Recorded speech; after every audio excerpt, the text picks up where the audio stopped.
Happy new year সবাইকে। 2025 তোমাদের সকলের খুব ভালো কাটুক, সুখ সমৃদ্ধিতে তোমাদের প্রত্যেকের জীবন ভরে উঠুক এই কামনা করি। 2025-এর প্রথম রাতটা স্পেশাল করার জন্য আমরা বেরিয়ে পড়েছিলাম ডাইন আউটে। তো বেহালা থেকে বেশ অনেকটা ড্রাইভ করে আমরা কিন্তু শহরের আরেক প্রান্ত চিনার পার্কে পৌঁছিয়ে উপস্থিত হয়েছিলাম দাওয়াতে কাশ্মীরে। বলাই বাহুল্য, রেস্তোরাঁর ভিতরটা ঢুকলে পরে অবশ্যই তোমাদের কাশ্মীরের অন্দরসজ্জা চোখে পড়বে এবং আমরা ওদের সাজেশন অনুযায়ী এই ওয়াজ ওয়ান মেনুটা সিলেক্ট করেছিলাম।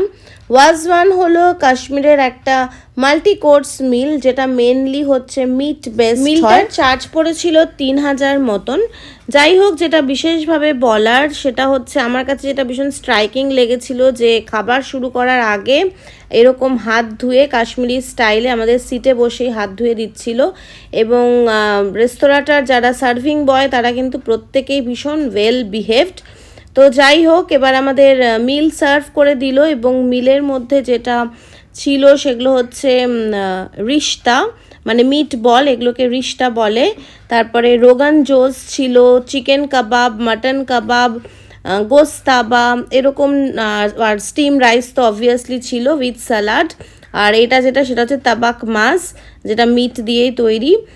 যারা যারা তোমরা মিট লাভার আছো, মাটন যারা ভীষণভাবে প্রেফার করো, তারা একবার হলেও এই রেস্তোরাঁটা আমি ভীষণভাবে রেকমেন্ড করব, কারণ একদমই এটা মিট লাভার্সদের জন্য, মাটন লাভার্সদের জন্য একদম আইডিয়াল, মানে হেভেনলি একটা স্বাদ তোমরা পেতে পারো এই কাশ্মীরি কুইজিনটা ট্রাই করলে।